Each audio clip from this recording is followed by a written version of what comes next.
আল্লাহ তাআলা যাকে পছন্দ করে, যাকে ভালোবাসে, আল্লাহ তাআলা তাকে হেদায়েত দিয়া মুমিন বানায় দেয়। আল্লাহু আকবার।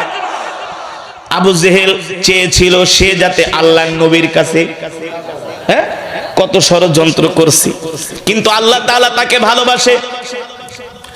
তুফাইল বিন আমর দাউসি ঘরের মধ্যে বৈশা বৈশা চিন্তা করে, আবু জেহেল যার বিরুদ্ধে এত কথা বলল, যার বিরুদ্ধে এত কথা আমার কাছে বানায় বানায় বলছে, সত্য নাকি মিথ্যা এটা তো ওই ব্যক্তিকে না দেখা যাচাই করা যায় না। কথা বলেন, এটা যাচাই করতে হলে তার সামনে যেতে হবে, তাকে দেখতে হবে। এখন আবু জেহেল কঠিন ভাষায় নিষেধ করে গেছে। তুফাইল বিন আমর দাউসি আবু জেহেল নিষেধ করলে করুক, তাতে কিছু যায় আসে না। আল্লাহু আকবার।